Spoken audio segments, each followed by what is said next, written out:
everybody. Welcome back to the World Percussion Group Academy. I am so excited to be here tonight with Michael Burritt.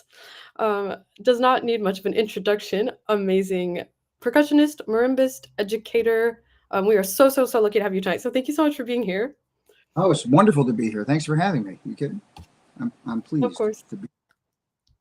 We're super excited for tonight. So let's go ahead and get right into the music so we can have as much time to talk about as possible. We have first Miguel. Okay. Hi, Miguel. How's it going? Hi, how are you? Pretty good. How are Hi, you? Miguel. Nice to meet you, Miguel. Good. How are you? Nice to meet you. Everything is good. It's really nice. You too. Where are you, Miguel? Can you tell me where you are in the world? I am in Colombia, south of America. Fantastic. Great. Yeah. Yeah. Place to I be. haven't been there, but maybe someday. I'd love to. Yeah. Hopefully, It would be fun. It will be fun. Yeah. Well, great. So you have some Higden, right? We're gonna watch. Is that right? Yeah. Okay. So Megan, do you share this, right? I assume. Yes, I'll go ahead and share it. Thanks so much. I love that. Great. Let's do it. Let's check it out.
Can you hear me okay? I just messed up my muting. Yeah.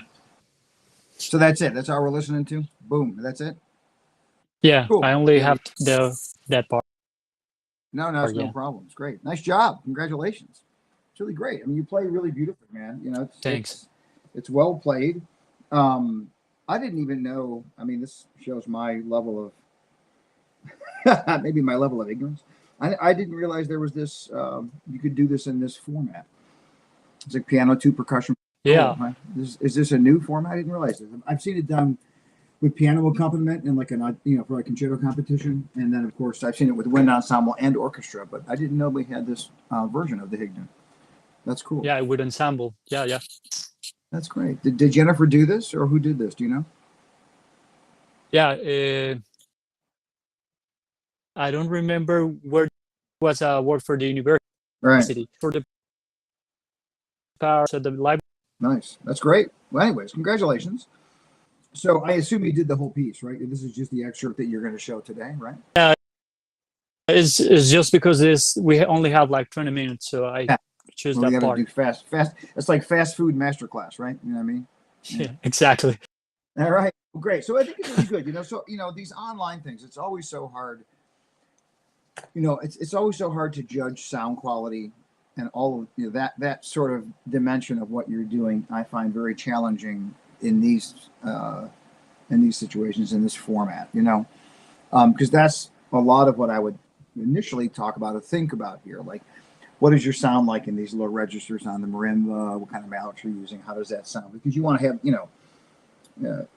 I think the sound things are really big for us here, especially in this opening section, because it's really beautiful and has a sort of improvisatory nature to it, right? That's the idea of it.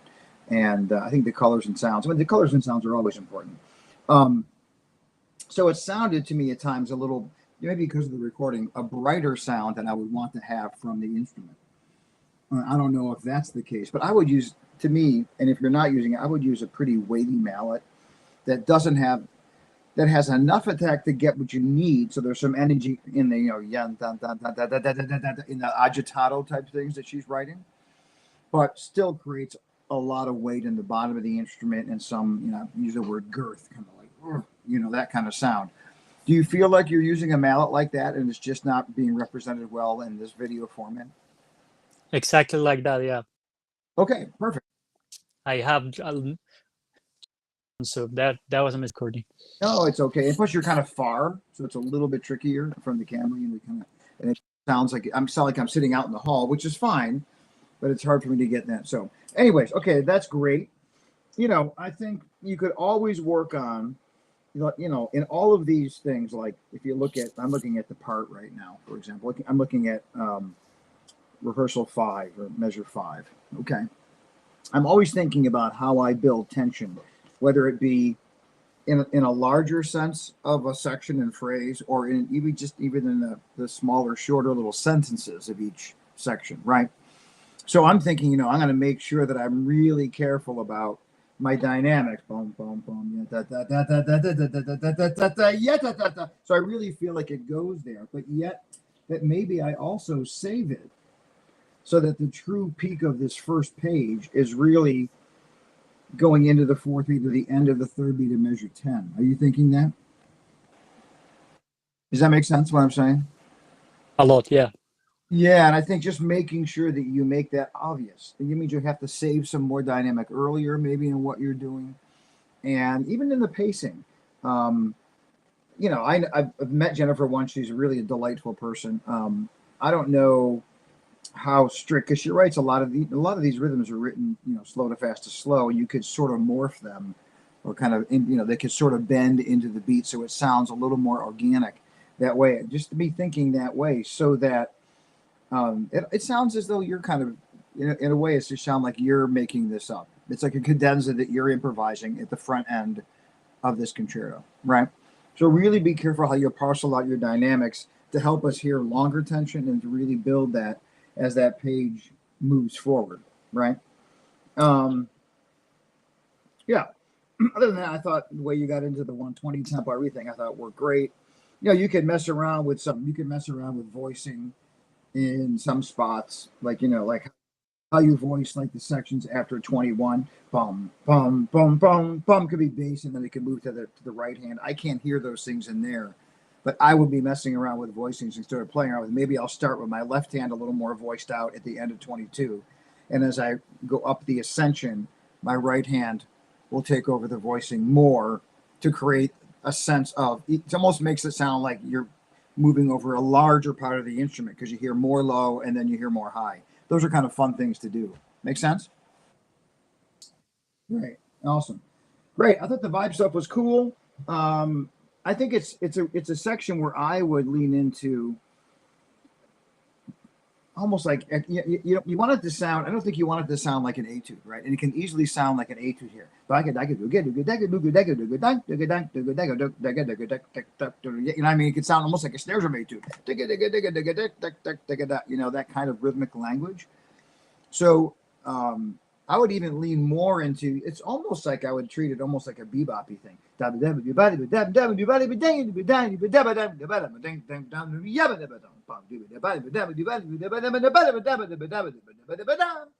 really lean into the syncopations kind of and ghost more. So it sounds more stylized and kind of interesting that way, and less like this is a lot of notes, but it's a lot of notes that have more bend and purpose and sculpting to them. Does that make sense to you, Miguel? You know, you could even like, I mean, Yeah. it's easy for me to sing it, right? It's harder to play it, but I do think it's important. And I'll probably do this a lot today. I do think it's important to sing these kinds of things to yourself so that you can give yourself an idea of how you want this to go, that you're not just letting the mechanics of things dictate how you play the music, that you're really using your ears, and you're saying you're letting your ears be the ones that lead the charge, right? So you're singing kind of thing,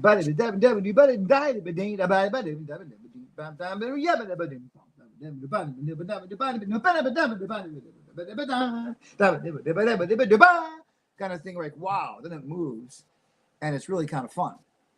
And you can practice that slow too, so you get the idea of ghosting more and all that. Yeah, the next section I thought was great. I thought more about voicing here at 57, again, about how you're voicing your hands and maybe thinking about how you want that to be. I love playing around with those kinds of things a lot. Like when I was just actually doing some practicing earlier this morning here, and working on some things where I was working on and playing around with voicings and textures very much like this, where I was working on left hand, right hand, like I said earlier, and trying to decide where I want those voices to kind of come in and out. Not that I was ever really ghosting like the notes that I wasn't voicing out, but I was sort of shading them in and out sometimes. And again, you could do that in ways where I want more left hand here in the line, then it's going to move to the right hand. That stuff I think is kind of fun, right? And as you go to the rolls, like at 58, you have that little yubby dubby dubby dubba roll. I always like it to sound like yubba dubba dubba dubba da, and not yubba dubba dubba dubba brrr, right? Because it sounds so like wow, there's a roll, which can sound very affected, meaning it sounds very like almost like it's a special sound as opposed to it's just the result of the line. Yeah, so I make sure that my roll speed doesn't overtake the intensity of what precedes it too much, so it sounds like it's all of a sudden something that's pedestalized in the phrase more than everything else in sort of an unnatural way. You know what I mean, Miguel? So I might think about those things as well. Sorry, Michael, I have a question over there because I was feeling like the melody was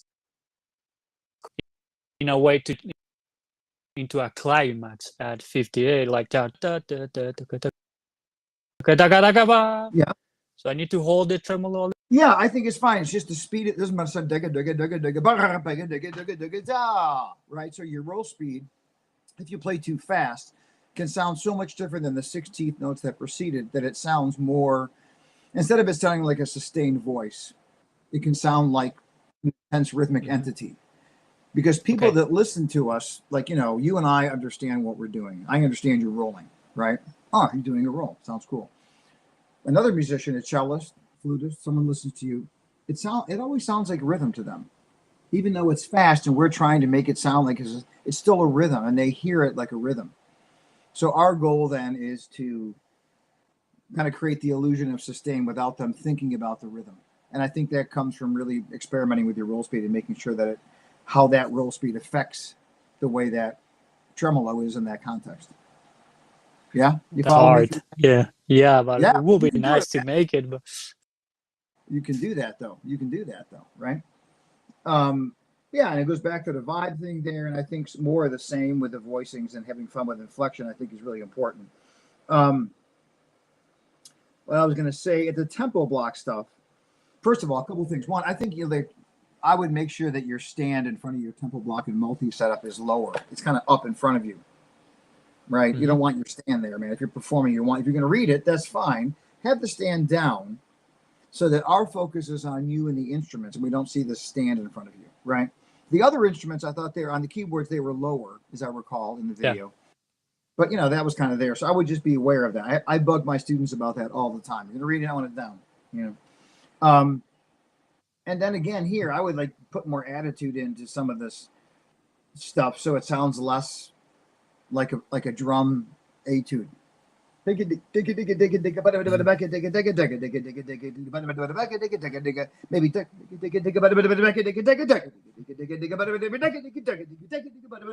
I put accents on some of those so it sounds more intentional and less lean into the rhythms more, maybe punch them more out so it sounds like it has, like I said, more attitude, more energy to it, and less like a rhythmic etude. I don't know if that makes sense or not in terms of the musical. yeah, a lot. Yeah, I do. I think that would be cool because if I'm thinking that way, it's not, because it's like it's easy for it to sound so more line.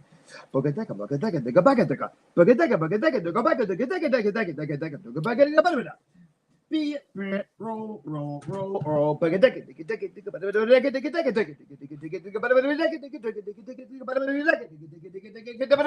So it sounds like it really has some energy and intention to it musically, even more.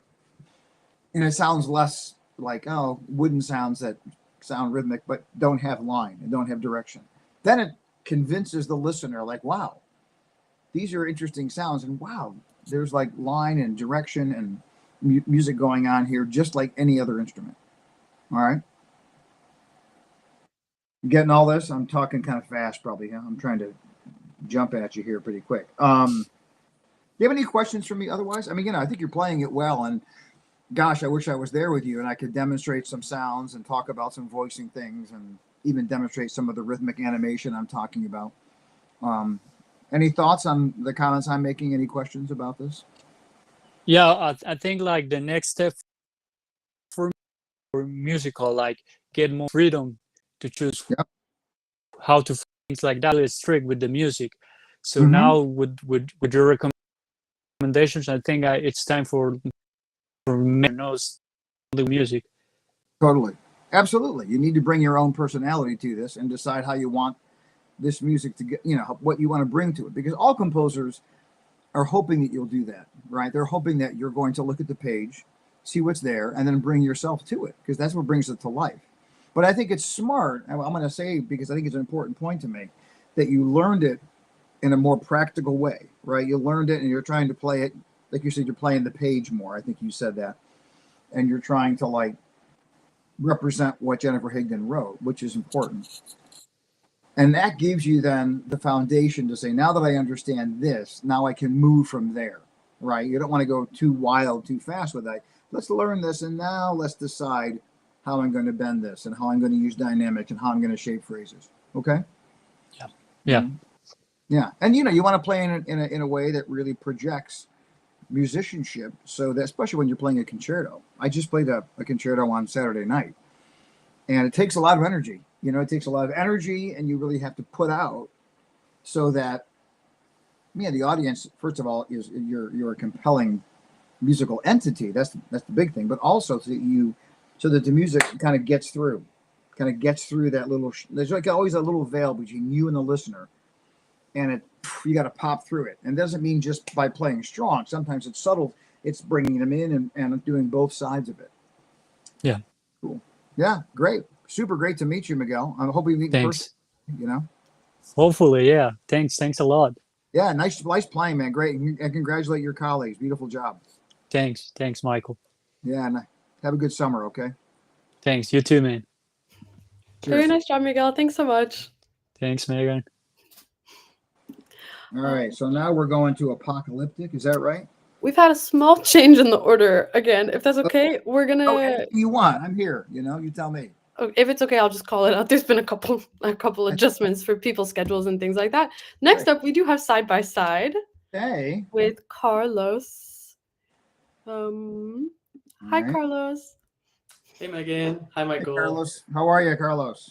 I'm good, and you? I'm good. Have we ever met? I don't know. Have we met? We've met virtually another time. I thought so. Where was I that? played some Bach for you. Was this? With Josh at PC. I thought so, man. Good to see you. Yeah. I know this guy. Well, I'm getting old now, so it's Yeah. like, hey, do I know you? No, but you're doing great, man. Good to see you again. Yeah, likewise. How are things? Okay. Good summer? Yeah, pretty good. Right now I'm in beautiful Fayetteville, Arkansas at the Ozark Music Festival. Oh, I'm cool. with Garrett right now, Garrett Arney. Oh, say hi for me. Yeah, we'll do. That's cool. He's a good guy. Yeah, send my best to him. Okay. Fayetteville, Yes. Arkansas. Oh, that's a nice area down there, actually. Yeah, it's really pretty. Isn't that where that's where the University of Arkansas is, correct? Yeah. I've been Yeah, there. very beautiful state. It's actually very pretty, and there's Arkansas. It's a beautiful. Yeah. And on Saturday we're gonna go down to Hot Springs, so Nice. that's gonna be really nice. Great, man. So in the I know we're supposed to be doing music, but let me just 1 second here. So tell me about the festival. Is the festival only percussion, or what is it? Other instrumentalists? It's an orchestra festival too, but we're also playing chamber music as well. Nice, man. Well, great. We'll enjoy. Well, what do you Thank have? Side by side. Are we doing the whole piece, Megan? What are we doing here? Yeah, we can do the whole piece. Whatever. Unless You you'd tell like me. smaller section. The whole piece is what I have written down. So let's All go right. for it. Well, for some reason, I got to do this. I pushed on the wrong button. I pulled up the video instead of the music. Here we go. PDF. Got it. Good. We're cooking with gas. I'm ready. Anytime, man. Bring it Nice. on. All right.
Great. Great. Job.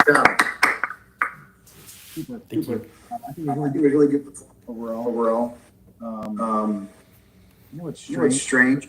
Help back. Any here, Megan?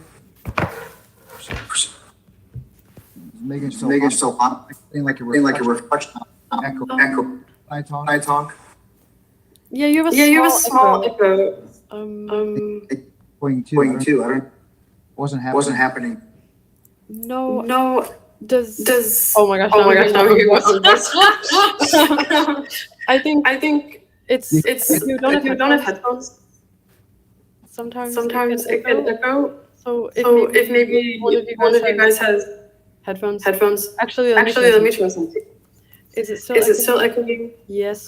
Carlos, can you get you? Is this better? Yes. That's better. Yeah, that was weird. What was that? Was that the headphone thing? Yes, like a no headphone thing. I think sometimes that happens. Okay. Okay, should be good now.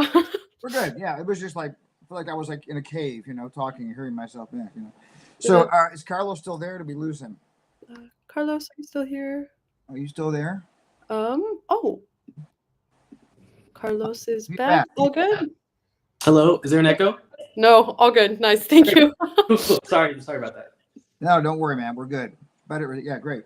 So I think really good performance. I mean, you put a lot into the piece. There's a lot of great energy in the music. I think you understand the piece well. A good balance between the instruments throughout the piece. I like everything you did with it. I have some small suggestions. So one thing that's actually interesting to me is the opening. When you came out, it seemed a little like you were like kind of like it didn't seem very focused. Maybe that's the wrong word for it. It seemed kind of like you were kind of like almost like without any energy to it. And maybe you were just trying to keep it on the back side dynamically and on the back, like your energy down. So it was kind of like, whatever. I still think you need to, I would have more focus or kind of, you're walking out, like if I'm going to play and walk out, I'm like kind of walk out and go like, you kind of walked out and you kind of went like, I would walk out more like,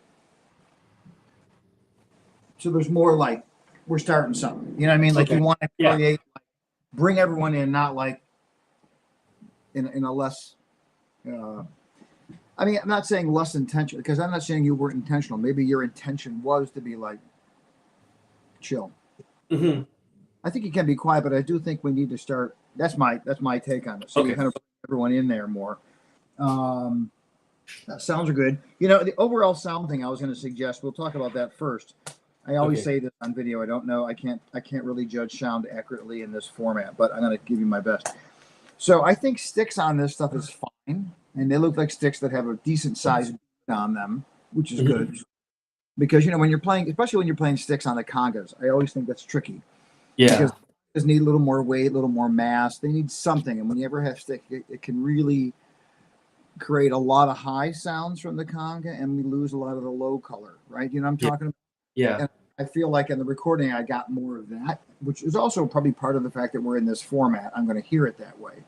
Mm-hmm. Anyway, but usually with my students on side by side, I kind of prefer either a much bigger beat stick or maybe a rubber mallet. Mm-hmm. So something that has just a little more mass to it. Yeah. A less ticky sound on those instruments, right? A less ticky sound from the wooden stick. And creates it helps us get the lows out of the congas. And actually, in some ways, when you do that, then it brings the frequencies of those toms and the congas more in choir with each other. I mean, they're supposed to be different timbres, but it's nice when they're not, you hear sort of too much. I don't know. I like it when they sort of work together at times too, in a way, Yeah. So I really think you might want to look at going to like, it could be a hard rubber mallet, I always like, for me, not that this really, I always like using, if I'm going to use rubber mallets on something like this, I would like to use like something with rattan. Yeah. It gives, you know what I'm saying to you? Mm-hmm. So I would look at that as something to try and see how that, I think sound wise, it might round things out and actually give you kind of bigger sound in some ways. Yeah. I thought in general, like a couple things, like on the second page when you have, those little dishes thing, the 4 against 3 stuff going on, and What I would say to you in that is you did it fine. I would actually be more dun, dun, dun. I would like actually keep everything that's not accented both lower dynamically and lower in your stick height. So it really sounds like sounds really distinct, very distinct. It's almost like like you're really playing. Almost in this case, you're playing down more. And I hardly ever teach people to play down, but in this case, it kind of works as it feels like a very vertical rhythm to me. Yeah, Like it's all here, but then you show that sort of distinction, and there's a tightness to that rhythm, and a tension that creates. So I think I would do that and work on that. You know, so your stroke actually stops after the accent and stays down, up, when it accents, and so right? You know what I'm talking about? yeah. I would go in that direction. Try that. I think that really adds both a sonic distinction because you're kind of keeping the voices that aren't accented softer, which I think is kind of cool. They're going to be loud anyways on these instruments.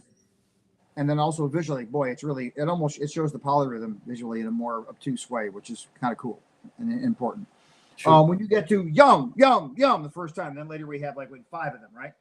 Those quarter notes we have on that page. Yeah. That's a big moment, right? Because we haven't had anything like that yet. That's like kind of the first cadential, like it's almost like a marker. Yum, right? It's like I would, again, in those spots, it goes back to stroke type. One thing I think a lot about, and I talk a lot about with my students too, is stroke type. Whether it be on marimba, multiple percussion, doesn't matter. I don't always want. I want to vary my stroke type, so that first of all, that pushes me to think differently musically when I vary my stroke type. All right, I'm thinking like we just talked about now with that 2-voice thing, stroke type change. You know, if I'm going yum, that's different than yum, either off, boom, or down. Could be either. Could be like whoa, or off. But yum is a little more passive.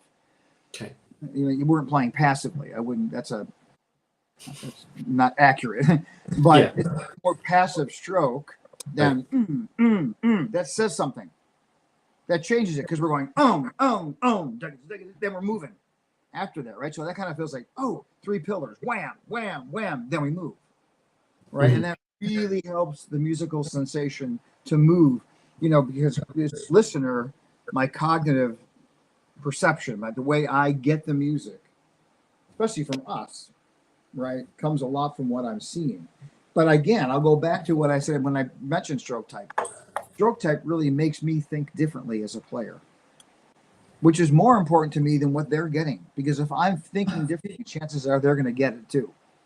If I'm not, they're not, right? I got to be there to get them there. So I'm ping, jing, this, and then I open up on the you know, that little ascending dig it. The first time you have that, right? That kind of moment. Yeah. Then it kind of opens it up, and you're going back and forth. Wham, dig it. And I would play through that second one. It's like dig it. Play through that more because you want to. It's like a conversation. And then we move on. Cool. Cool. So you can hear how I'm kind of like singing it in a more exacerbated way, right? I'm going after it. Yeah. I think this piece needs that. It's a very cool piece, but you have to really play into this piece for it to be compelling, or it can sound kind of, that's interesting, isn't it? Right? And this whole page is very visceral, right? In comparison to the next page, right? Which is more like, it's kind of like, that next page, which is what? That's page 5.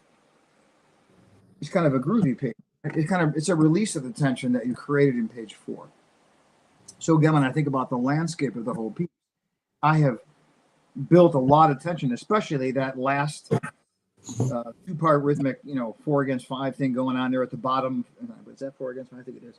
At the bottom of the page that you play before you get to do,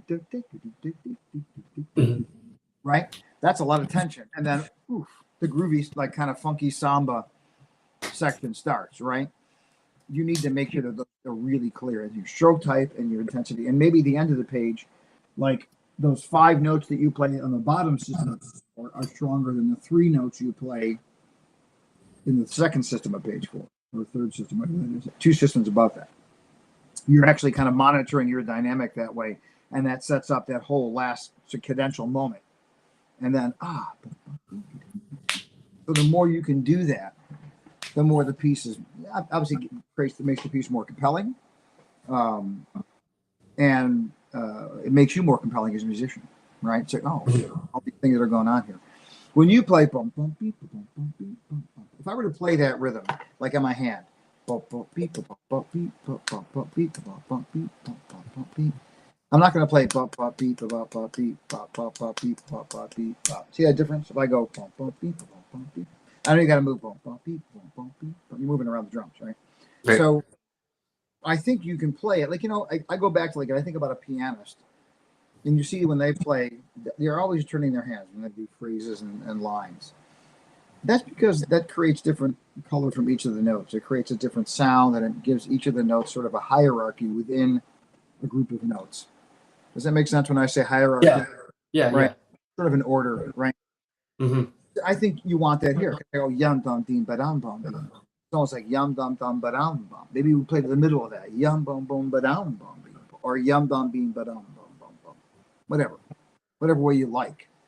But that, and then I shape it by the way yum bum beam ba dum bum, and then whether I'm using a rubber mallet or a stick, when I change the direction of my motion, that changes the way the trajectory, the motion, the path of the stick of the mallet, which changes the sound on every single note.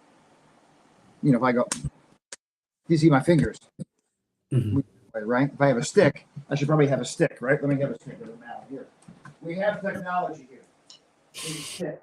And if I play this way, if I play boom boom beep boom boom boom boom boom boom beep boom boom boom boom boom, right? It moves. Sorry.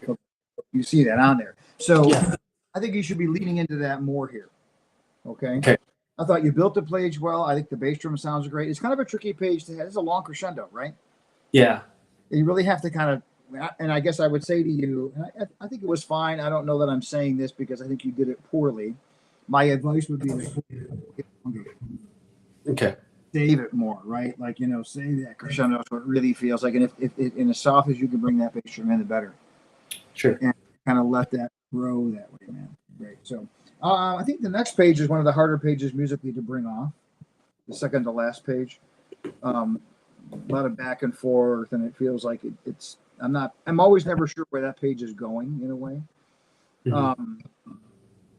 So I think the extremes of that page are what you lean into. Because it's a culmination of things on that page. It's getting us to the coda when you get there. And then I think on that last page, save your dynamic for the very last time you get to. Don't let the iterations of that repeated note before it ever reach that final intensity that you're going to take us from and then pull us away from for the cadence of the piece. Cool. Because it's, one of the fun things about side by side is it allows you to really bring a lot of music to this piece. It has a lot of room for us to kind of lean into the music of it, and it's fun. It's a drummy piece. Those of us that are drummers, it's kind of fun to play rock and drummy music. Right? Have that here. So I would lean into that more. And just play maybe more effusively. Think about the stroke types. Think about gestures, all that kind of good stuff. How am I doing, Megan? I'm trying to push through here. About 1 minute left. Any questions, Carlos? No, that was all really helpful. Thank you so much. Oh man, I wish I said everyone would be more fun if I was there. Yeah. Right now, if they could just beam me. Someday they'll have these kind of things where I just you'll have fun, get master classes. You'll just be beaming from places, popping around like on Star Trek or something. Right. Hey, thanks for playing for me, man. Good to see you again. Thank you so much. I hope the next time we see is in person. Yeah, be great. Have a great summer, okay? All right, you too. Take care. Bye-bye. Thank you. Awesome performance. Thanks, Carlos. Awesome. All right. Next up, we have some apocalyptic etude from Zach. Hi, Zach. Hey, how we doing? Hey, Zach, how are you? Living the dream. How are you, Professor Burritt? We live in the dream. Yeah, I'm not. I'm living. My dream changes all the time. But yes, I think I'm overall. I'd have to say I'm probably living the dream. Where are you in Right Texas? on. I'm in North Carolina. Okay, you got a T on there. I thought maybe that was like a Texas thing or something. But no, T-Mobile. T-Mobile. Are you at work? I will be soon. Okay. I love that. Yes, Yeah, sir. T-Mobile. That's awesome, man. So you're in Yeah, you're in young North carrier. Carolina? Yes, sir. Greensboro, North Carolina. Oh yeah. Are you going to school there with Eric, or what are you doing? Yes, sir. I just transferred and started in fall of 24 and just finished my junior year. And Okay. yeah, I'll be doing my senior year here too. Great, man. I was in Greenville a couple years ago doing Oh, yeah? there's a concert series there called Music for a Great Space. Yeah, absolutely. That's done by Dr. Willie's wife, correct? Exactly. And I played a big concert there, and Dr. Willie played with me. We did Sweet Dreams, one of my duos, and I played this big Schwantner piece with a bunch of them. And it was Oh, fun, that's man. so cool. That was great. We played in that like a downtown, almost like a black box. It was cool. Anyway, I know I'm wasting time blabbing here. That's cool. Yeah. So great, Zach. Well, it's good to meet you. So Yes, you're sir. gonna You play too. Dave's piece, right? Yes, sir. Dave Hall's piece. Cool. All right, let her rip, man. Let's check it out. Awesome. Thanks, Zach.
Great. That's a lot of notes. you. Huh? Dave, you get your money's worth with Dave's piece with notes, right? I'm writing something down here. I'm sorry. All right. So, I mean, you're playing it really well. So, I recognize that hall. I played in that hall before. It's a nice hall. It's cool. You've played there. Yeah, I played there once. It was a while ago. That actually was before. It was a day of percussion, maybe early 2000s. That I played there back before Eric taught there, when Court McLaren was teaching. But it was like a North Carolina day. I played Velocities in there. I remember. That's awesome. That's so cool. Long time ago, yeah. So, anyways, so I think it's really good, man. I mean, you play. I wrote down very clean. The first thing I wrote. You have very clean hands, good control of the technique. Thank you. And I can tell. I bet you're a good drummer. You're a good snare drummer. I bet you are. Would you say? I would say I'm probably a little bit better at snare drum than I am marimba. Okay, I can hear your snare drum hands. In a good way. I can hear your snare drum hands because I'm a snare drummer. Mm-hmm. People maybe don't know that, but that's where I started. And awesome. I would say in some ways I feel like I'm probably a better snare drummer than I am a marimba player, even though people keep that a secret. Okay. Anyways, I'll tell anybody. So hear the crispiness, and I mean in a good, like the cleanness of your hands. Because when you're learning all the, all the rudimental, you learn the Wilcoxon, the Pratt stuff, whatever it is. You learn to hear things cleanly, and you play it, and I can hear that in your playing, which is great.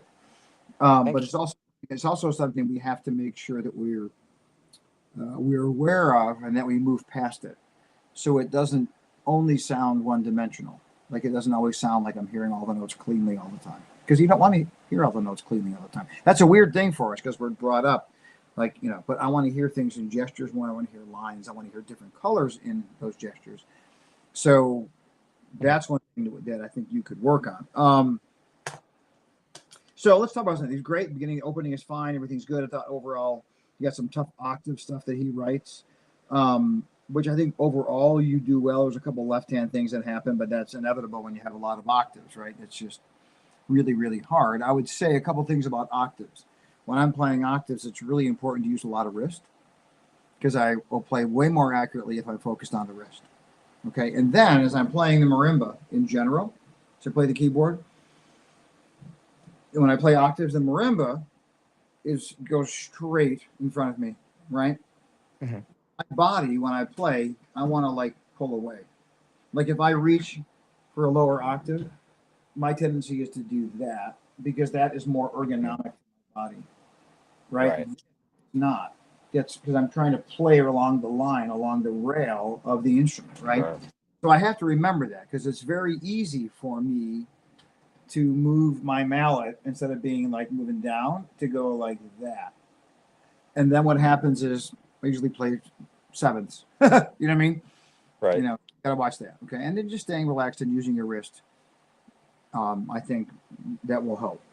In general, I think it's good. The opening's exciting and intense, and I know things. I was gonna just say, just some things in general you could think about. I'm gonna talk about. Let's talk about two things. One is, and I keep talking about stroke type. When you get to those, let's see, where was that?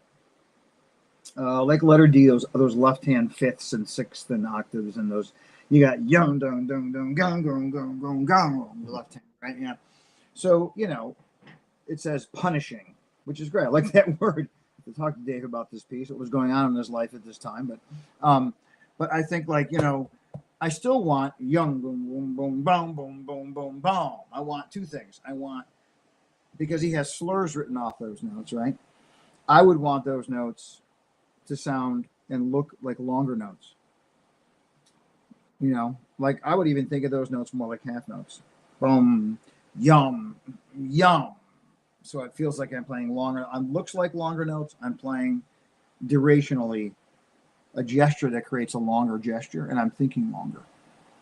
And when I do that, if I'm thinking shorter, I tend to accelerate my stroke more. And when I accelerate my stroke more, I play louder and a little brighter, which is not a bad thing. It just depends on what we're trying to do. So I might play a little longer note, and I think it's going to have an accent to it. But a longer note will make it sound a little broader, because when you attack hard, boom, the volume of that initial attack goes away on the marimba, and it can sound shorter. If I attack not so big, a little rounder, I hear length, because the initial attack doesn't go away as fast. Does that make sense? Yes, sir. Right. So it creates, length. I'm not saying you play soft or passively, but make me feel like there's longer lines there, right? And that's true there, and that's also true down around 73. So letter D, which is what measures 64, and you have a similar phrase, if not the same thing, I guess, at 74 again, right? Yes, sir. Right. So the same thing I would say in there. It would be nice to be able to hear that. I think some of your rubato that you're using around 79 and 80 is fine. You could probably play with that more. Yeah, take more time.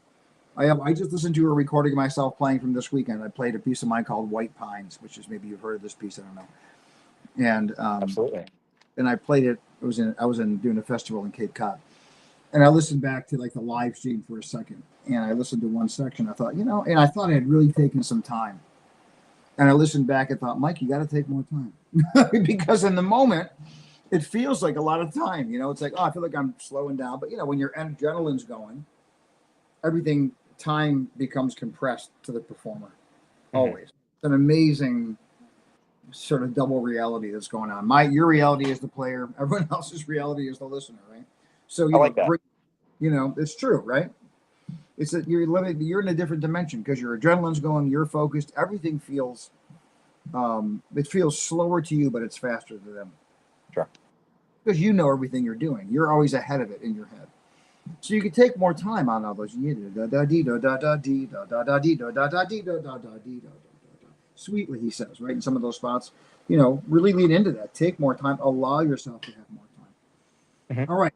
Talk about some other things in the form here, or just in terms of how you approach it. You got page 6 and 7, more or less, is a section, or let's say I'm talking about the section that, it kind of starts, it gets introduced. Does it get introduced at letter E, right? And then it moves forward, and then the phrasing of that expands, and we get like a dialogue phrase that happens starting in 94.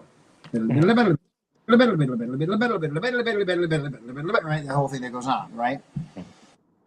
That goes on, and then we have another section that goes at letter F, right? The next section. So to me, first of all, two things. One, in a bigger way of thinking, I want to hear a bigger distinction between the way you approach the section on page 6, the letter E section, in relation to the letter F section. Right now, they just sound like we're just grinding. It's all virtuosic, fast 30 sextuplets. I know it's slightly different sequences, but the effect to the listener is like we're just like. Right.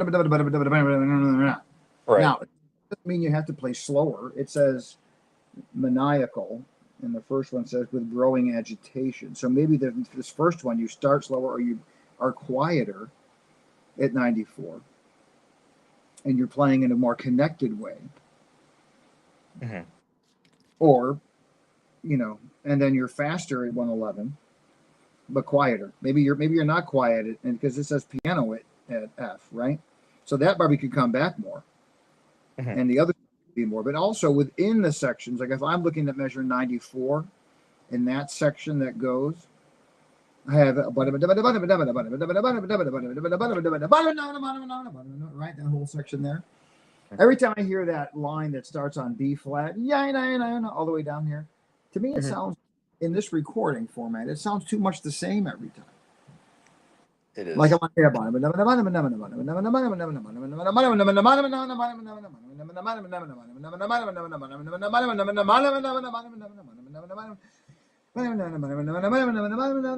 or something, like maybe the first time you, the second time you lean into more, and the third time you come back, so that you come out of it, because there's sequences of like those, they're in threes, right? I guess it goes down to, there's 4 of them in the next half of the phrase, but they have to sound more like those within the phrase or dialogues. That second part, that tag on those phrases, have to have purpose that evolves as you play through the phrase. You can't time. You can take more time sometimes, and you have to make that also part of your longer direction. You just don't all of a sudden take more time without purpose. You take more time because you want this one to lean into it more.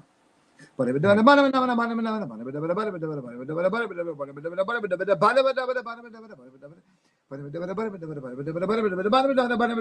you're out of it or something.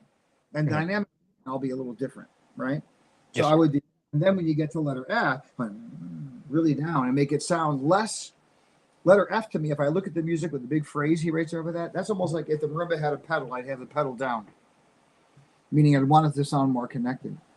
So I'm going to play it in the way I'm gonna lighten up, and I'm gonna play less like I'm working to get every note. I'm trying to create more shape, and more shape will create connection. In other words, I play with more dynamic shape. That creates the illusion of sustain and connection. If I play in a more a static dynamic, that illusion of sustain goes away because we don't have sustain. We have sort of sustain, but we're not actually slurring, and not, we have to create the sensation of slurring. You Right? said that a static dynamic would destroy the illusion of sustain. Yeah. Well, if you keep staying one, if I play in one, you can't. I mean, I don't know if I can play on here. I don't know if I have the ability to do. Are we on? Is this a Zoom thing or not? I don't know what this is. But I would put on like what's called original sound on Zoom. I could play. If I play in one dynamic, it sounds like, if I even do like you're doing a lot later in the piece, you have those. I don't know if you can tell me if you can hear this. I'll play like some fifths. Can you hear that? Okay, Zach? Yes, sir. So if I play that at one dynamic, it sounds doesn't sound connected. You can play softer. But I play. Even putting some shape on that creates a sense of connection within what we're doing. That makes sense, man? Yes, sir. Say if I'm playing those things that I'm playing, because you have a lot of. I shape my hand more as I play it. When I play here, it's always the same sound. All three of those notes have a different sound now. So you want to be thinking about that. Or if you have things like this, really good piece you have, like you're playing like,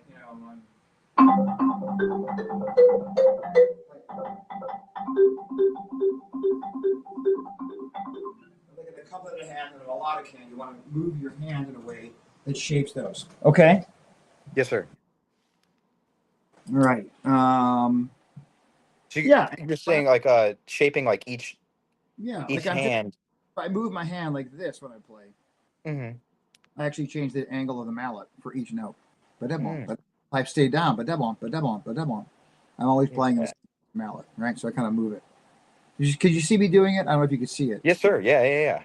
Good. Yeah. So that, it's obviously better if we're live here and stuff, but you get the idea. So I think those things really create a difference, and they create some color and almost make it sound like the marimba has a pedal. I sometimes really want a pedal. Sure. Oh yeah. And the very last line, I would start softer, man. Give yourself room. Mm-hmm. And you go. You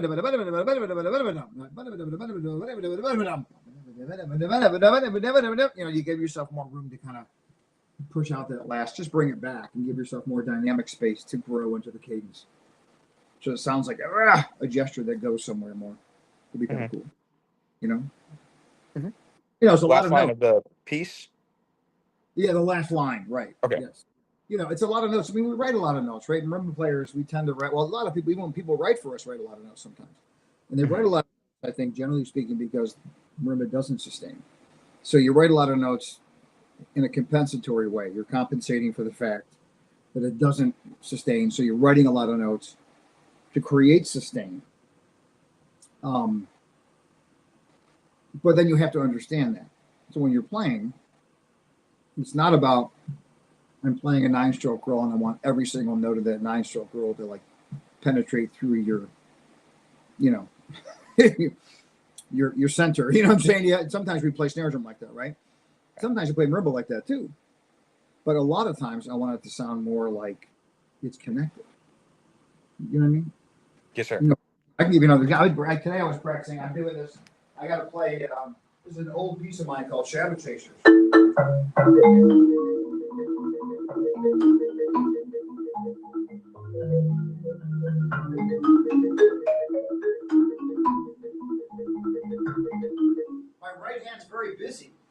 I'm Mhm. playing this.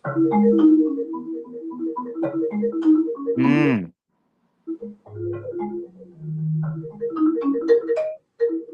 There, I don't want to play here. I don't want to hear all those notes like that. I want that to be accompanimental. I got to change my angles and I got to change the way I use my wrist, which changes my trajectory. In other words, it changes the direction of the what am I saying? How fast the mallet comes down, the angle of the mallet, Mhm. of the stroke, so I can get a different color and create different, whether it be a voicing issue or just even the idea of making it sound like it's connected. You know? Absolutely. So I mean, all those things are important, and I gotta always be thinking and using my ears and pushing myself to move the marimba in a direction that helps it to sound maybe beyond what people expect from it. I mean that it's maybe it's a sort of pedestrian way of saying it, but I always I want the marimba to. I want someone to hear me play the marimba and get the same musical experience that they would if they heard a cellist. Mhm. They're gonna say, "Oh, this has the same potential as a string instrument or a piano or a." And we could argue whether it does or not. But if you play it, you really work to create expression through dynamics and shape and your stroke types and all those things. Then you push that envelope more, and certainly could get more people buying in. Absolutely. I did a thing this summer, last fall, somewhere where actually someone came and reviewed it, which was surprising. I had no idea, and it was fun. And the best part of the review was the last line. It says because they were going to review an organ concert that day as well or something. Mhm. And I'll probably get in trouble with all my organ friends, but the reviewer said, "Do I like the marimba better than the organ?" Question mark. Heck yes, I do. Oh, Yes, you know what I'm saying to you? So, who knows? that's awesome. So our job is to push that envelope. So great job, great playing, man. Keep going, Zach. Thank you. Sounds Thank good. you. Yeah, Appreciate you it. should jump into some different kind of music now. Like, I mean, this is great stuff to work on too. Maybe jump into something like the Druckmann. That's very different. It'll Mhm. put a lot of colors. That's a very mature piece and it's written beautifully for the marimba, and that will push you to think and think differently. Something like that. It's a suggestion I have for you. The Druckmann Reflections on the Nature of Water. It's the first thing that comes to mind. But Eric will have Absolutely. Thank you so much. You bet, man. Have a good summer. Yes, sir. You too. Hey, work hard at T-Mobile, okay? Save money. I'm gonna sell so many phones today. There you go. Just Save some money. Yes. Michael Burritt told me to. Save your money so you can buy some Burritt mallets. You know what I'm saying to you? Yeah, exactly. Nice job, Zach. Thank you. Yeah, thank y'all. Oh, sorry. I took you off there too soon. Sorry about that, Zach. Running behind. Maybe just a little bit. Not by much, though. We totally got this. We can stay on track. So what do we have now? Up next, we will have Ethan performing Time for Marimba. And Ethan, I will go ahead and bring you on stage. Hi, how's it going? Hi, how's it going? Hi, Ethan. How are you? Good, I'm doing well. Nice to meet you. Where are you in the world? I'm located in Florida. I'm studying at UNF with Andrea Oh, Vinay I right just now. saw Andrea. I was just with a Yeah. bunch of your people last week. Yeah, I saw lots of pictures. Drew and Zach and Brianna. Yeah, it's great. Yeah. Had a good time. I was super jealous. That looked very cool. Well, time. We'll do it again. You should come next summer. Yeah, maybe I should. But yeah, I'm in Florida. I'm going into my senior year of my bachelor's. Okay. I'm looking You for worked grad. with Bachman this semester, didn't you? What's up? You worked with Andrew Bachman this past semester. Yes, I did. Great guy. I really liked having a different perspective. Yeah, he's a good man. Yeah. Good musician. I actually worked on time with him this past semester. So. Okay. Oh, great. Well, good. Well, then, are we going to hear the whole piece, or what are we doing here? Are we doing the whole thing? I think due to time, if Megan, if you could stop it, I think 7:58. Okay, It's right so first half before this time? Great. Right. So first half of the piece? Kind of? Yeah, at 7:58 is the time. What happens? What section is that? What happens there? That's right before the long roll section. Before the Grav section. Yeah. Great. Yes. I got it. I can say now. I know where that is. Yeah. Yes. Sounds Great. good. Thanks. All right, thank you. Look forward to hearing it.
All right, let's stop there.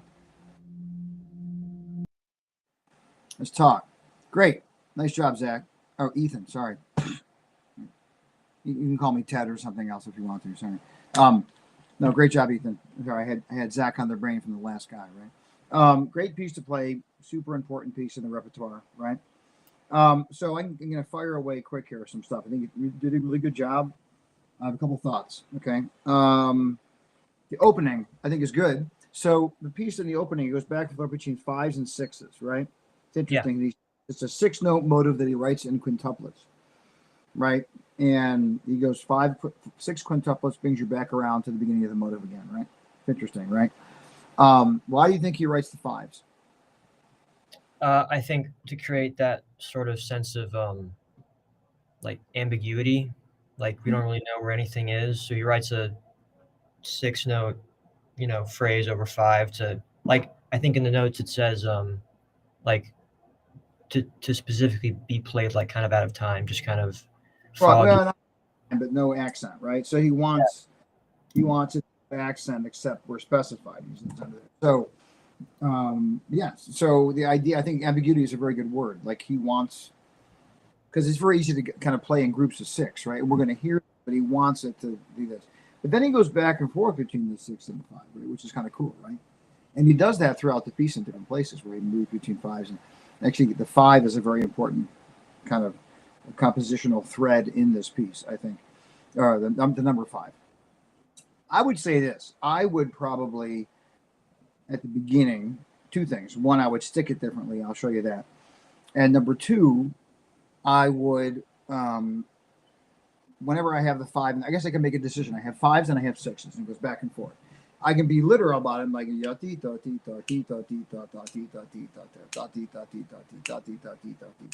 and forth between the 6 and the 5. And I could make it a more subtle distinction, or I can make it more obtuse. I think I like to make it more obtuse, just because I think it helps us feel the tension of the 5 and the release. The 6 almost releases the tension. The 5, an odd group, and then the 6. So I mean, I would even be more obtuse about the distinction of those 2 rhythmic values. Not that you have to rush and play the 6 a ton faster than what the music is asking for, but like I might be open on the 5 and then a little tighter on the 6 to create a bigger, like I said, a bigger difference, bigger distinction. Careful of the rhythm in the second to last system.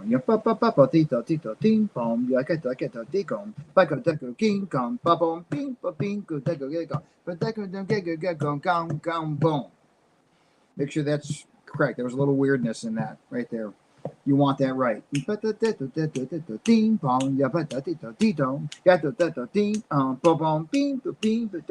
way you play that rhythm should help me feel pulse. Make sense? Yeah. Right. Yeah. So just be careful with it. Small thing here with that. Now, next page, some things. Second system, page 2. Dun dun dun digga digga. Dun dun digga digga digga digga digga dum bum bum. I don't think he wants an accelerando. He wants rhythms, right?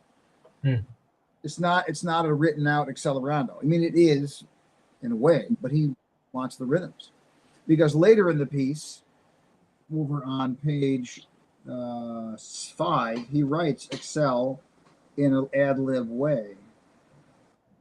Yeah. So if he would write this, he writes a distinction in this, so we know that he wants those rhythms. So I do something weird there. I do the same stick at the end of the grouping that I do at the beginning of the next grouping, and that kind of separates the grouping. So if I go right, left on the 4, that left then becomes the first note of the 5. And then the last note of the 5 becomes the first note of the 6. And you can try it, but it actually creates, oddly, because you kind of stress it, it helps us hear the distinction in the rhythm more. Does that make sense? Yeah, so the sticking helps it. Yeah, it's on one note like that. It can sound kind of like we lose the distinction. It helps. Yeah. And then play close to the webbing. Play close, not on the bar chord, but closer to the bar chord for a more rhythmic sound. Make sure you're not playing one mallet in the center, one mallet towards the edge of the bar. You want to make sure you're sort of equidistant from that center anti-node point of the bar. I do some fancy things. I'll show you a couple weird things. Can you see enough over here if I show you some stuff? Yeah, I can see vaguely. Okay. Should have moved things closer, but you know, it's summer. I'm lazy. See, I'm wearing my shorts. You know what I'm saying? So you have this whole thing where you're going, right? Yeah. One, that's two groups of 5 or one group of 10. So counting 1, 2, and 3, 4, and 5, 6, 7, 8, 9, 10. Boom. Pretty cool, right? So there's the 5 again. Yeah. It's in there. Which is, I just find that stuff fascinating. It's important. It makes me want to play with integrity. Then what I do, I want to hyper legato. So I do these notes like this.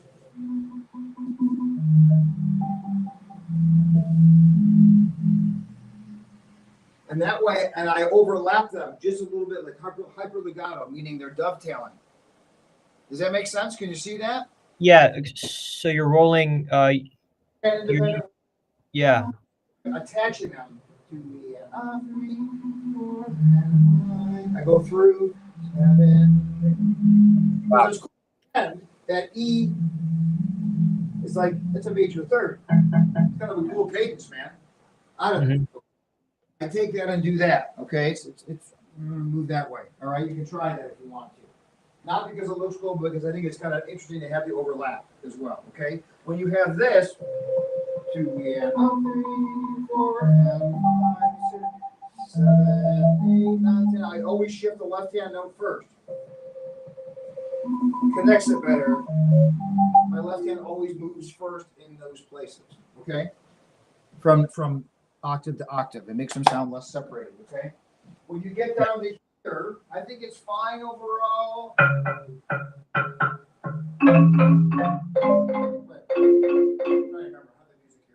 So make sure it was closed. That I feel 1, 2, 3, 4, 5. 1, 2, 3, 4, 5. 1, 2, 3, 4, 5. 1, 2, 3, 4, 5. Randomly move, right? Make sure that those measures feel like we're in 5 and that they're contiguous. That I feel the time. Yup, up, up, up, up, up, up, up, up. That keeps going through there like that. Make sense? What I got? What I'm saying? Yeah. Yeah. That's super important. All right, and I just actually do like this. I'm just going like I'm going. And I'm kind of throwing it away. It's like look at dig it that. And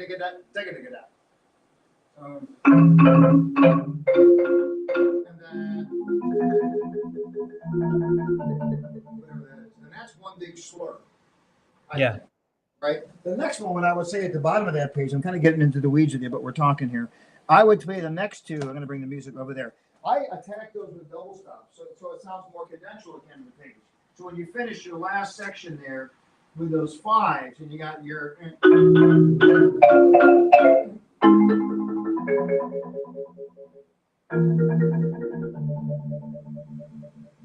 here I'm doing that. So the first one's stronger, and I attack those together like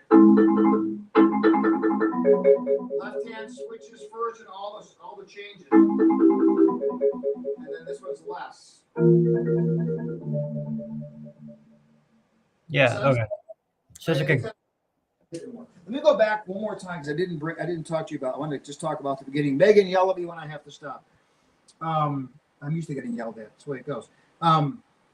At the beginning, the sticking, I'm going to use this sticking. Instead of you're going, right? You're doing this inside mouth. I'm going to go.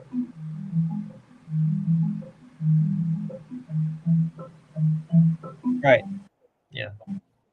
So like, does that make sense how I'm doing that? So I'm going, yeah. And I can create, I think, a more melodic, and I don't move as much. And then I think you can play on top of your malice more, so it is ambiguous and cloudy.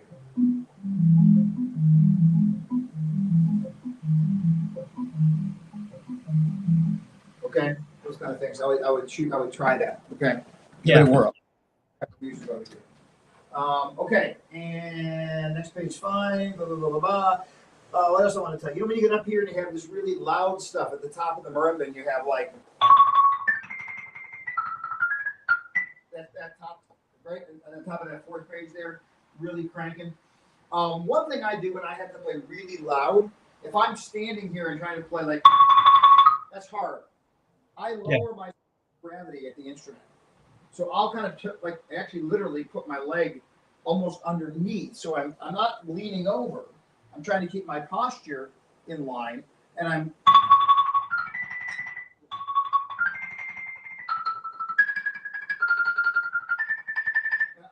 actually able to get much more sound.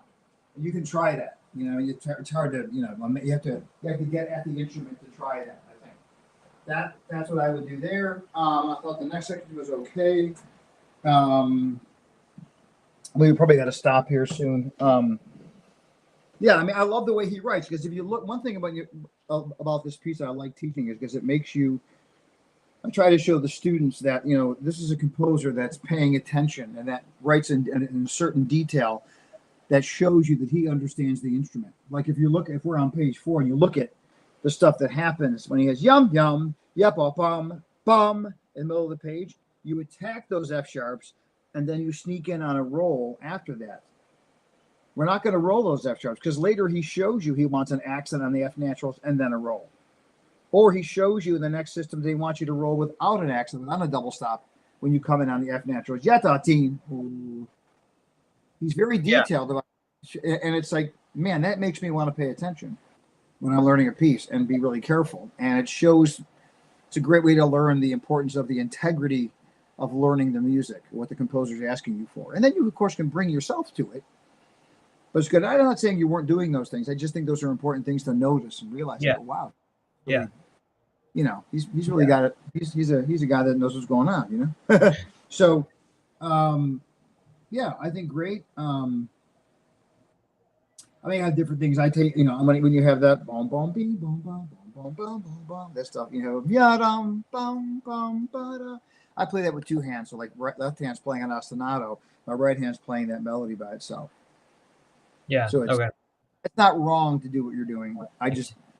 I kind of teach it that way more, so it's more, you can feel those 2 voices more. It's a little different. You have to work hard, but it's kind of interesting to see that and do it that way. So, yeah. Any questions for me before we adjourn on this? Anything? I'm throwing a lot here, but yeah, I got a ton of notes here. I think I talked with Dr. Bachman about how you want to like sell the piece in terms of performing it. Because you know, Japanese literature, I saw your Mirage video.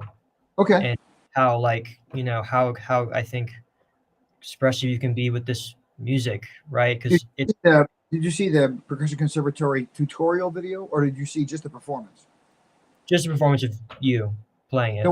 Yeah, there's a tutorial. I did it for the Percussion Conservatory. If you're a member of that, you can see me spend about 45 minutes walking through the entire piece and talking about interpretation. But anyway, I saw some clips, but I think right. I think just I've been kind of unclear so far as how do I like speak through this solo, because it's this particular or in general are you talking about now? I think in this particular piece, because it's kind of elusive. It's kind of like an enigma. Mm-hmm. Yeah, it's a little drier music, right? Yeah. It's a little in a way you get, but there's a lot. The one thing about this period of music in Japanese literature, which is the late 60s, early 70s repertoire, which is this and Time and Torch 3 and Tanaka, all those pieces that you they're very, a lot of extremes in the writing dynamically, and your expression levels can be very extreme.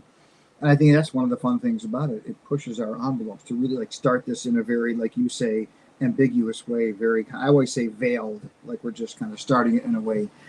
And then you can get in those sections like boom, boom, boom, boom, boom, boom, boom, boom, boom, the back and forths, you know, or even the section I was just talking about at the bottom of the second page. Boom, boom, boom, yum, yum, yum, leaning into those extremes, I think is one thing you could think about right off the top, you know, and trying to lean into those, both by the way you use your dynamics, by the way you use and change your stroke types, you know, how you're thinking about that and delivering those dynamics in those details will be a big part of, like, as you say, selling the piece, right? Yeah. But I think you have to believe in, anytime with any piece, you have to believe in your performance of it for you to sell it, or believe in what you're trying to say. Sure. You know, if you feel like you're on the outside looking in, you got to revisit that, right? Because that's hard. If you just like, you feel like you're giving a speech in class and you're not really excited about it, but like here's the components to this, you know, whatever it is you got to do. But you need to say, okay, what do I hear? And a lot of times I'm singing things to you here. Sing things to yourself within this. How do you hear them? How do you want to express them away from the instrument? Then when you go to the instrument, maybe that'll, a whole bunch of different ways, man. So Cool. great. Thank you. Nice to play. Nice to hear you play, Ethan. Are you in? Is that recording done in the UNF percussion studio there? Indeed. It looks like it. Yeah, great. Yep. Great. I hope to meet you in person. All right. Yeah, hope to see you at PASIC. I know we'll be there. I'll be there. Great. You have a great summer and stay cool in Florida there. Okay. I will try. Thank you again. Thank you. Nice job, Ethan. Thanks. Okay, up next we have some more marimba. Lorenzo, are you ready to go? Nice. Hi, Lorenzo. I'm all ready. Which one is this now? Yeah. Hi, Lorenzo. Which piece, Lorenzo? This is Umbral Ambitions. Okay. I will pull that up.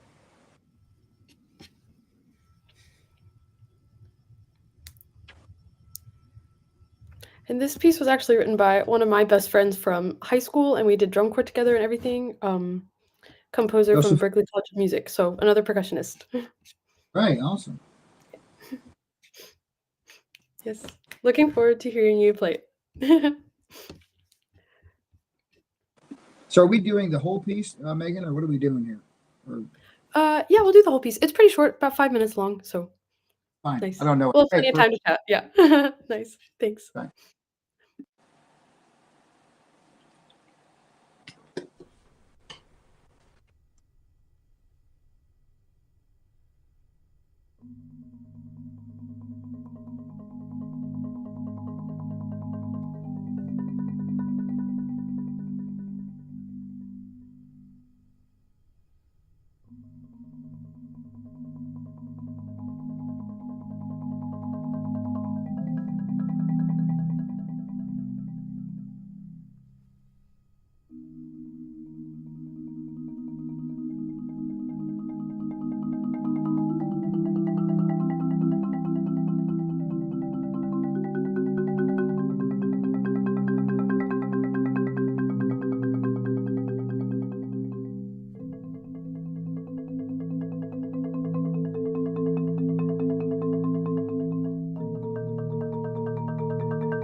Okay, great. Nice job. Nice to hear you, Lorenzo. Lorenzo, where are you? Where are you in the world right now? I'm at the University of Texas at Arlington. Oh, great. Yeah, great. How'd you feel? I feel like I met one of your colleagues in Tennessee. Yes, Gabriel. In Nashville, right? A few weeks ago. Yeah, cool. Great, man. Great. Okay, so it's interesting. I don't know the piece. I think you're doing a fine job with the piece. I'm just sort of soaking it up as we go here. And I don't have a ton of things to give you on this, but I would say at the beginning, I like the way you opened it. It was great. I might even think about pacing the rolls a little bit. Like you start, we have a phrase that's 2 bars. You have a phrase that's 2 bars. Then we have a 3 bar or whatever, kind of a 3-4 bar. I guess it connects to the last measure there. I might then try to move it a little bit in pace, just so you move, so it feels less like so it doesn't feel so episodic in the opening. Does that make sense? You know what I mean? And it's just moving as you get to that third iteration when it goes longer and the phrase expands. Just make me feel a slight sense of what of Piamosa, more emotion in the time, a little bit, to get us to where we're going. Okay. When you start the section at letter A, and we get into all of the 16th note moving lines and your kind of arpeggiations of the thing, I might start because you just finished with this chorale and this introductory chorale. I might start this a little slower. Now I don't mean like a slower tempo. I just mean and you almost arrive at your tempo on the second half of the second bar or the third bar. But it's a way of sort of like inviting us into this section of the piece and sort of helping us tie together the opening into letter A. You know what I mean, Lorenzo? Does that make sense? Yeah, that's a and I think it would be interesting that way. And it would sort of make it sound less sort of like introduction and sectionalized. And also would also make it feel like the introduction's purpose was more resolved and made more sense as opposed to here's this and here's that, right? You know what I mean? Right? Yeah. Okay, cool. I just think, when you get to B, like I always say, like it says with presence, I would play with line. Yum, yum, yum, yum, yum, yum, yum. Right? So maybe you're thinking that way, but I just need more of it. And I need you to exaggerate that more in the way you play it. And, one of the things is making sure that the beginning of it at 28 isn't too loud. So the second half of measure 29 doesn't have to be overly loud. Bum, bum, bum, digga, digga, dum, bum, bum, bum, digga, digga, right? And then, it's sort of like what I always talk about this when I'm teaching, and the idea of antecedent consequent. Have you heard those words before? How do you know those words from what? What do you recognize that from? From theory, either periods or sentences. Yes, exactly. Right. And the antecedent is almost like, Lorenzo, can you go to the store and pick up some milk? Is the consequent or something, whatever, right? I mean, that's a simple thing, right? But it can be a lot of things. It's almost like the consequent is the release of the tension of the phrase, right? So to me, I hear the antecedent being measures 28, 29, the consequent being 30 and 30.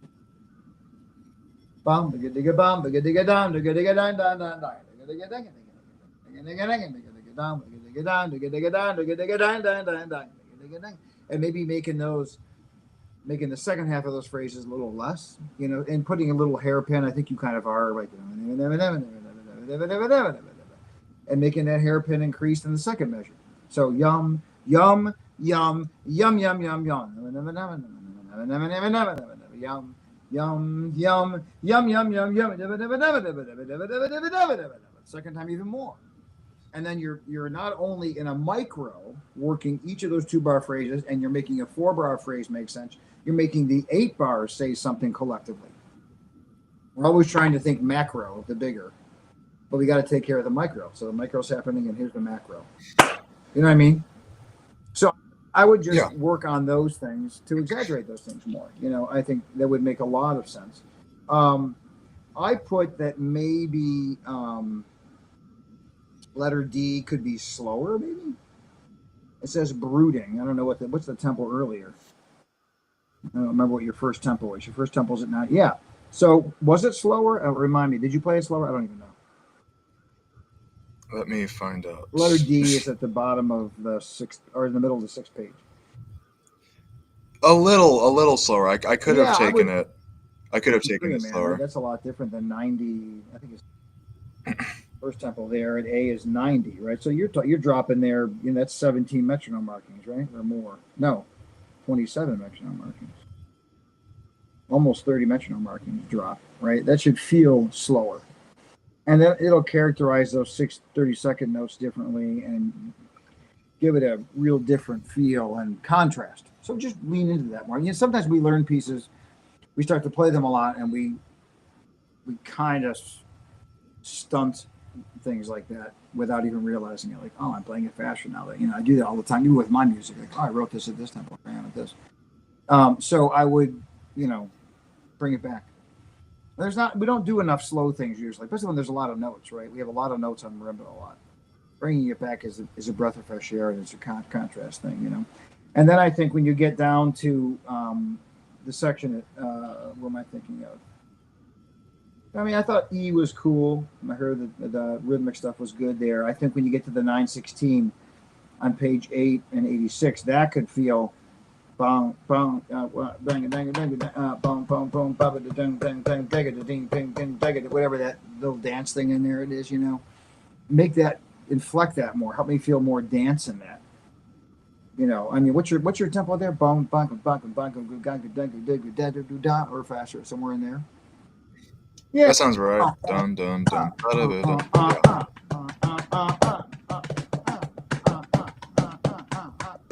It's got to feel like it has more swagger dance, because that's different now, right? We have some mixed meter now, or just we have an asymmetrical meter now, and it's a dance thing. It feels almost like the first thing I think of is something Slavic, something that has like a Slavic Eastern European flavor to it. And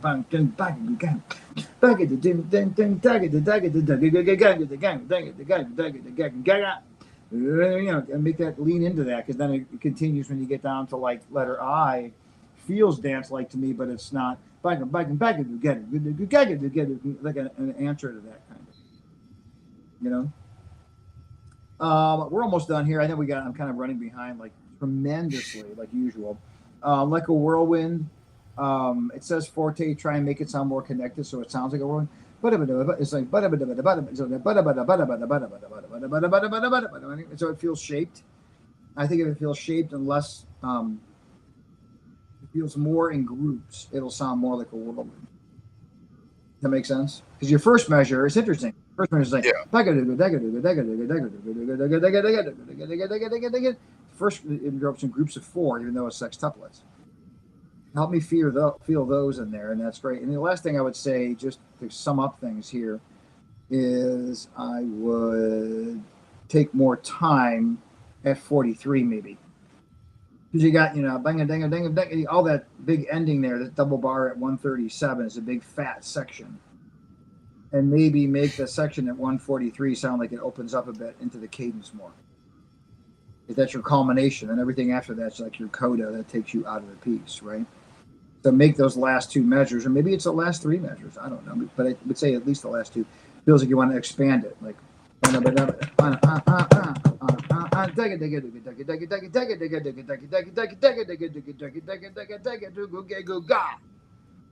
it feels like it really finishes in an expanding kind of way, kind of fat. And then you have your chorale. There's some thoughts. That helpful? I don't know. Yeah, no, it's very helpful. My main thing has been like, when do I keep the groove? When should I add slowdowns or rubato style stuff? I think I was afraid to add too much rubato style stuff to this piece.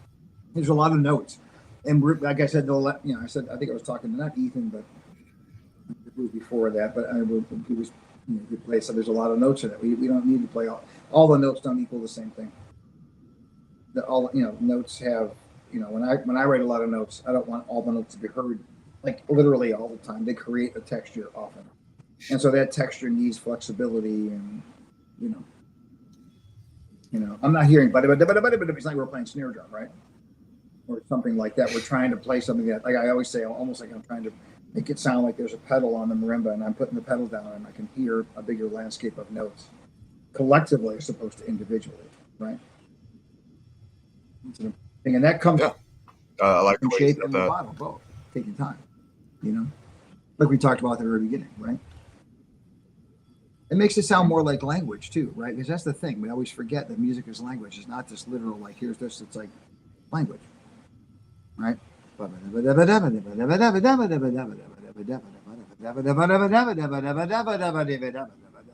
I'm talking to you, I don't talk at the same pace and the same dynamic in everything I say. I can get more increase and I can come back just like you would, right, man? You know, so the music has to be the same thing. And I think sometimes, like I'm singing stuff to you right now, it's easier to sing it in a way because you're not encumbered by trying to play it. And if you can sing it and get yourself to hear that, you can bring that to how you play. That might be a helpful thing to you. You know, when I was teaching last week in Cape Cod, I had them sing so much stuff to me as a group, as an ensemble. We were doing a lot of ensemble chamber stuff, and I made them sing things all the time so that they could like think in a bigger musical way and then bring it to their playing. You know, and I think it's helpful for all of us. I certainly helpful to me. Cool. Sure. Well, it's great to meet you, Lorenzo. Yeah, great to meet Be you. well, carry yourself, Yeah, and that was great. stay. Like I just said, stay cool in Texas, man, if it's possible. You're in that's Arlington. You're just in Dallas. You're right near the Cowboy Stadium, right? Are you a Yep. Cowboys fan or no? Nah, not really. I'm a big Cowboys fan. Actually. Long story. We don't have time for that story on this session here, but you know, but I am. So you know, I want to come down there. You know, who's it? Andy Eldridge is teaching there, right? Yeah, say hi for me and tell him I want to come down because I want to see a Cowboys game. You know, a really good deal on a master class or a concert if it gets me to a Cowboys game. Okay. Say hi to him for me, okay? All right. Got it. Nice meeting you. Summer, Lorenzo. Nice meeting you too, man. Thanks, Lorenzo. You too. All right, we're on the last one, so we are on time now. Wildflower, right? Yes, we have Jared here. Hi, Jared. Hello. How are you? I'm good. How are you doing? Good. We met before, Jared? No, I don't believe so. I don't believe. Okay, you look familiar, but you know what? Maybe you look like someone else. You know, I don't know. That could be. Where are you? Where are you, Jared? I'm in Northwest Indiana. I'm about an hour from Chicago. Okay. And are you studying there? I graduated back in 2018. So I've been out of school for a few years now. Just got my own marimba about a year ago, so I've been building up that. Try to get out as a soloist a little bit more. Nice, man. And where did you go to school? I went to Valparaiso University, a small private college. Yeah. Yeah. I know Valparaiso. Yeah, of course, man. Nice school. It's great. Yes. Yeah, great. Well, it's nice to meet you, Jared. So you got this Wildflower. Yes. By you. Yes. Yeah. This is a piece I've recently written. I'm dedicating it to my wife, Caitlin. It's kind of inspired by my life before transitioning to when I met her and my life currently with her. So a lot of different emotions in this piece. That's a positive transition, right? We're talking. Yes, correct. Well, you know, I'm just saying, you know. Oh yeah. Luckily, it's positive, very positive. I'm joking. Great. So, well, good. Well, let's check it out, man. I look forward to hearing your music. Thanks for sharing this with me. That's really cool. Yeah, thank you. Thanks, Jared.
All right.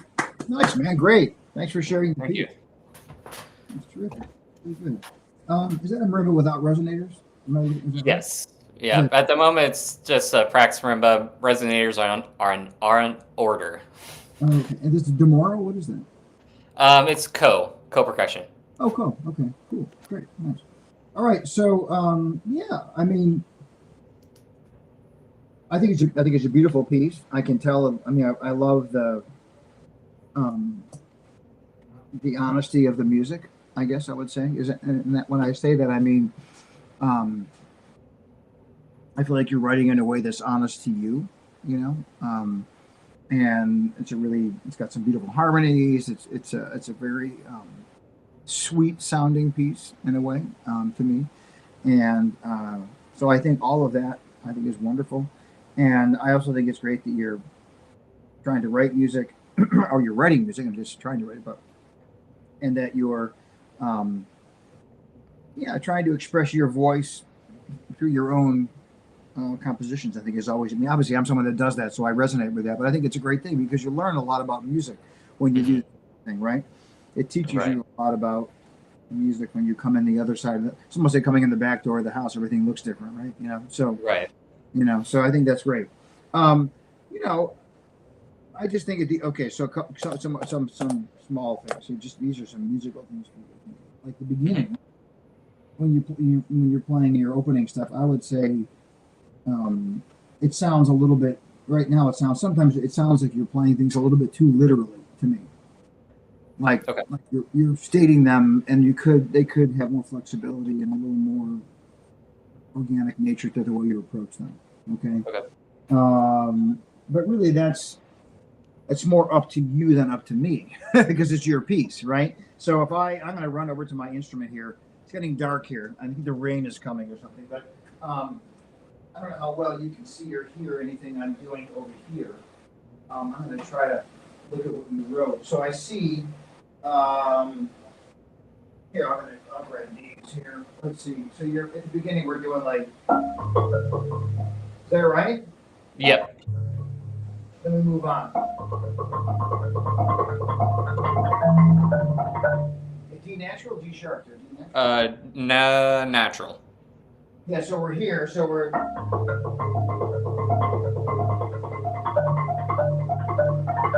I right on that? And then we move from there or not? I believe so. It's a little hard to see from here. Average isn't that much. So my point is, forget the notes aren't really as important as the pacing. So I might, as you start with an arpeggiation, right? From start up, kind of going, right? And then I might go. And the second one may be. See those differences there? Yeah. No, yeah. So that's also a conversation. And then maybe here. And then I'll start where I left off. See how I did that? Yeah. And then you move on, whatever you're doing there. So I started a way that gains momentum at the beginning. So ba-da-dee-ba-da-da, ya-ba-da-dee-ba-da. Ya-ba-da-dee-ba-da-da-ba-da-da-ba-da, because those two iterations in the second measure are sort of setting us up for what's to come. Right. Yeah. Help me feel that in that. And then when you play all those notes, you want to have more. I'm going to put this light on. Tell me if you can see any better with the light on. Does that help at all? Yeah, that's fine. Yeah. Yeah. So, so I'm just saying 3, 4, 1, 3, 4. And then you start you're moving around and you're developing it. You get up to the next section, which is great. And then the next thing I was going to say to you, when we come up to this roll here, that's on the C sharp, right? And we have.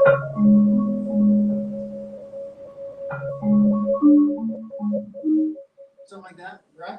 Yeah. But I would say the goal is you're playing it, you get there, because you play,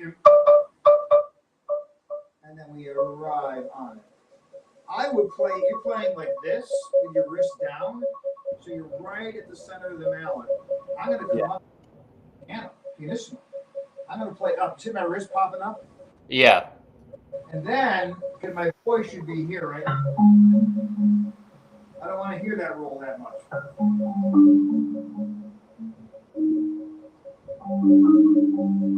Whatever, that kind of thing. So that sounds more accompanimental, okay?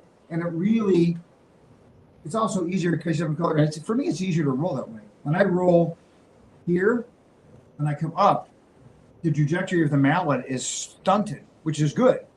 Sometimes I want to be here if I got to play louder, but I'll come up like this one. Yeah. Okay. Making Yeah. sense? Yeah. I feel like I think they feel like it's looking like Wizard of Oz outside right now. I haven't put measure, and maybe that's where I am. 28. Measure 21 and 21. I get the music again. Measure 21 to 28. I said less literal. Now I've got to see where that is. Yeah, and that's that section again where you have because you're kind of playing again. I feel like we're in this register now. We're in 4 sharps, right? Right. Yeah. Yep. So I might be. You're kind of playing. To me, it sounds too. I would play more. And then the second one maybe. And then you can get into your. When all the voices come in, so it feels like, again, it feels conversational. You're inviting them, and it doesn't sound as literal. Does that make sense, Jared? Yeah, that does. That does. Can you hear those differences when I do that? Yeah, for sure. Yeah, man. And sometimes we don't realize we're playing. It happens to me that we're playing in a more literal way. We have to get outside it and listen back to it to go, oh, I hear that now. Oh, because you want it to sound organic. You sound like you're telling us something, right? Not like you're kind of here's this piece, but here's this thing I'm trying to say to you, right? That sounds natural. Yeah. What else did I have here? Like the next section a lot. I like the harmony of it. Again, I would say when you play like at 53, what is that? 1 and 2.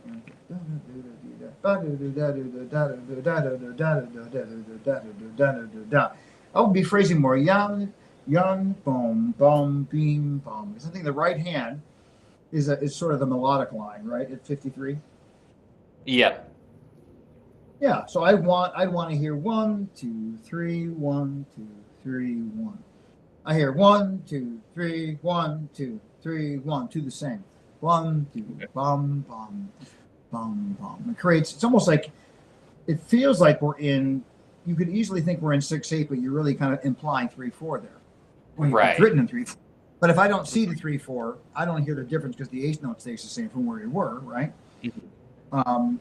But you're grouping it differently, so that would also help me to hear that too, which is kind of cool, right? That sort of metric variant that you create there, which is cool and very important. I think this is a compositional thought to you. I just thought when I heard you go from 70 into the cadence at 80, I thought you could have expanded that cadence longer. I like what you're doing there. I guess if I'm looking at the chords, the harmonies, like at 77, it's not really a C sharp minor chord. It's almost an A major 7 chord. There's A's in there with the G sharps. Mm-hmm. It's almost like an inversion of an A major 7 chord. Then the next measure is, well, you got a B. It starts off with the B. It's like a descending bass line, right? Kind of from the C sharp to the B to the A and the measure 79. Right. To be natural, again, that could almost feel like an F sharp minor 7 chord. Or F sharp, yeah, it could feel like that because we have F sharp, A natural, and then we finally end up at the A major 7 chord with the A in the bass, and you could expand that more maybe. I don't know. I felt like the harmony, you could move from there more. Okay. You play with your harmony. I'm not going to tell you where to go. I mean, you have to decide what you want to do. Because if you're here, if I mess around with harmonies, I'm thinking if I'm playing this way, but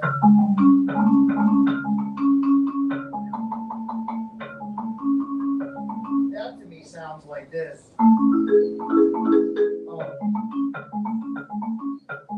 because that's the same Like over there. And then you add, and then we add right there, right? That's kind of what you're doing. Am I correct about that, Jared? Yeah, pretty much. Yeah. Yeah, you can mess around.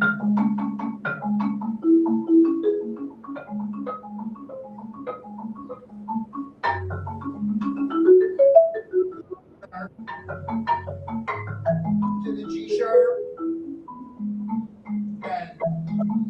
and then back to A.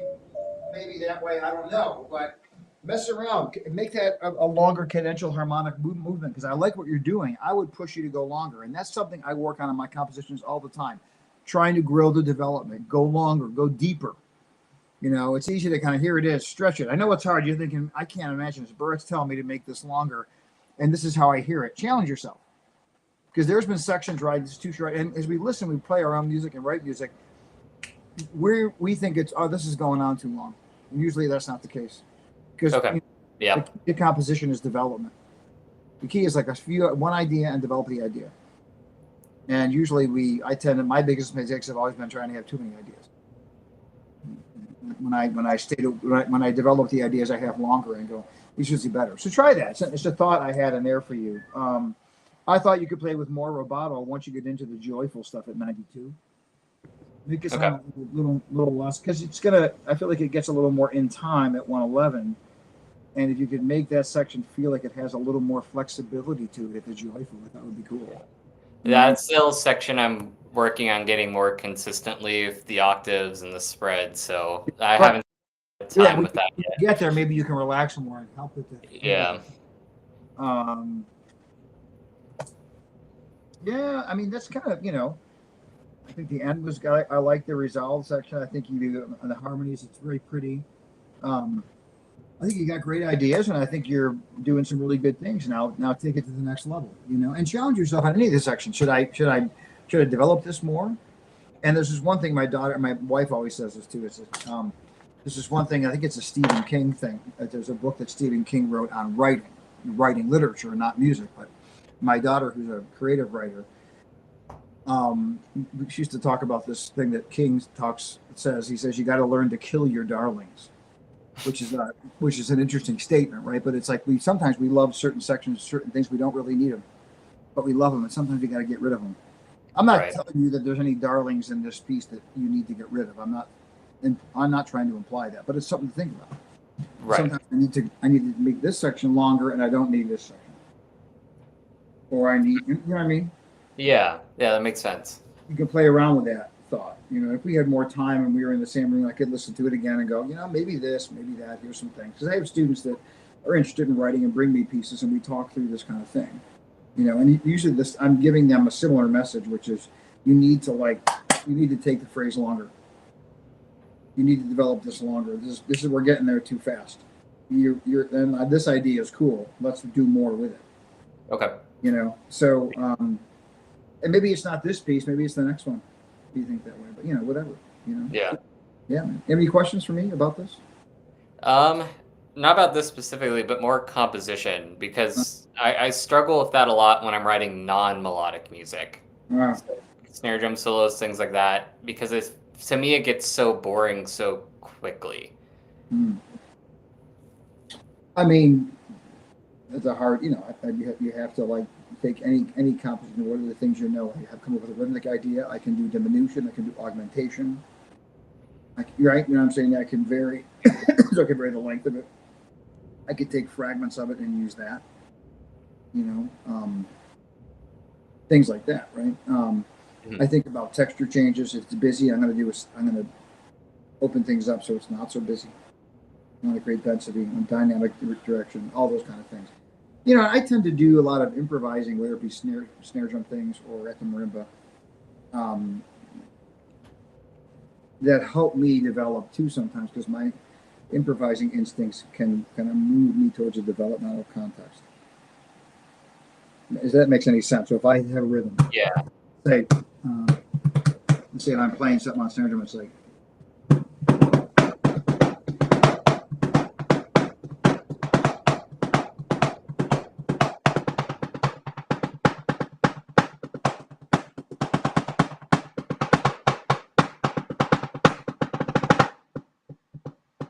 So I went from. I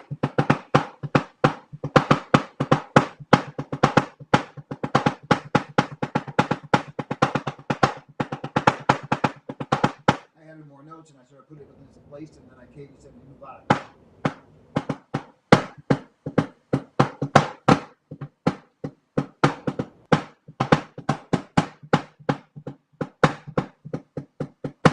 So sometimes I'm just jamming right now, at the end of a long master class, trying to come up with some idea. But, and that's kind of a groovy idea. It could be a more orchestral type thing when you're working on developing. Like, so you're taking whatever.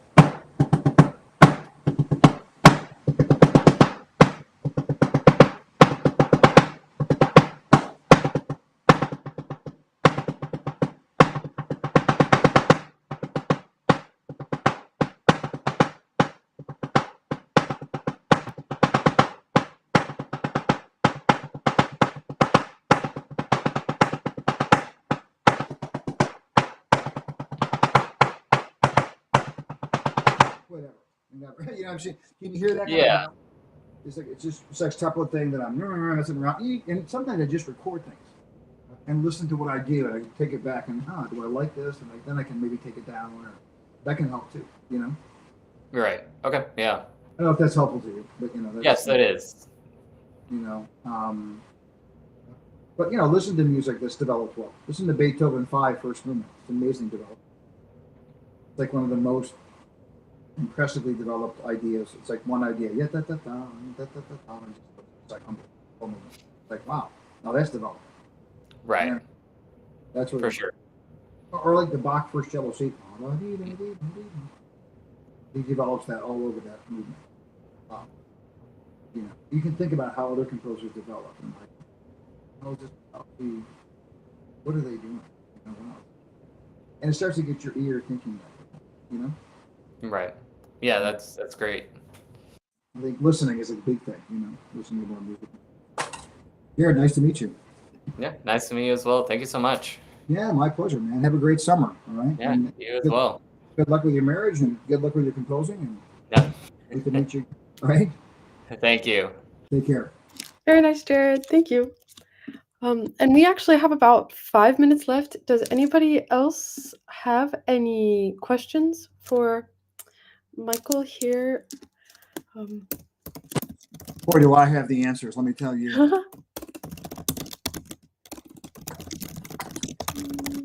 You're typing over there. Yes, I'm just sending you a quick message in the chat for after the live stream. But let me think. If I might have a question. All right, go ahead. I guess I just brought this up in a session with Jihei about a week ago. I got to host her WPG session, and I know you guys had an awesome time in Nashville at the marimba sessions. Looked so fun. Totally. Oh, sorry, I had trouble hearing you for a second. Sorry, what was that? Good time. It was a great time. Fantastic week. Yeah. She did a tremendous job. It was great. Yes. Students there. It was well organized and super fun. Yeah, looked amazing. Big success. Totally. It was great to be. Yeah, that's great to hear. I was actually just telling her about when I think in one of your master classes in Malmö a couple weeks ago, we were talking about the top 5 best marimba solos of all time. And I thought that was I had never thought just to ask people, because everyone's answers are so different. I had never thought about that before. I thought that was awesome. So I was wondering if you could maybe. It's provocative, right? It's like who's gonna say this is if there's no yeah. Go ahead. I'm sorry. Keep going. Exactly. No, it's okay. Yeah, it's totally I thought that was so interesting. I thought, wow, I've never thought to ask someone that. But I was wondering if you could tell, we only have 3 minutes left, but just for the live stream, maybe a little bit about your 5 favorite, what you think is the best marimba solos ever. I thought that was so interesting. Oh, I mean, you put me on the spot here. Well, okay. It's hard. I would say ever. Mirage. Yes, that's mine too. Well, that. Yes. In there, right? Mirage, I think is great. A great piece. I actually think the second Mexican dance is one of my favorite pieces. Yeah, that's a nice one. Really beautiful, and the way Gordon uses the harmonies and the way it's developed. It's simple. It's a ternary ABA piece, but especially the middle section. But you can learn so much from that musically. I just think it's a beautiful piece. It's just it's a quick thought, and I'm just throwing in there top 5. I mean, I really love Velocities. I think it's a really fantastic piece. Mhm. I think Vignale's music has to be in there for me. True. Yeah, definitely.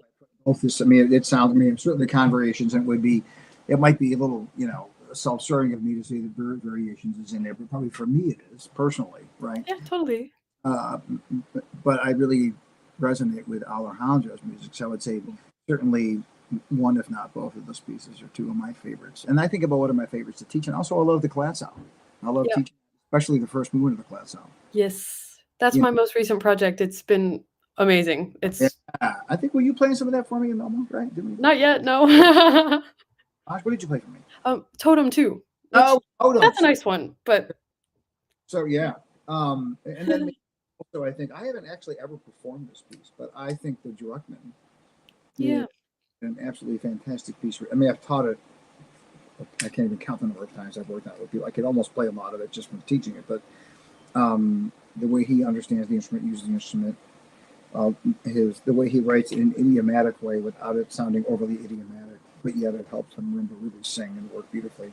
That is a fantastic piece of music too. Absolutely, yes. There's some, and there's other. I mean, I'm not going to mention. I would never say one of my pieces, or that's because those are different kinds of pieces. But all of the music, whether it be Samut's music and Abe's music, like I said, Gordon's music, my stuff, that all serves a purpose too, and some of that is also makes the instrument sound very special and unique for in a certain way that other composers, that don't play the instrument have that intimate relationship and create. So those are also very, totally. I think, interesting piece. There's a lot of repertoire there too. So but anyway, there you go. There's a quick. Thanks for your thoughts. Yes, and I'm gonna go ahead and end this live stream. Thank you everybody for watching, and we will see you next time. Yeah, see you next.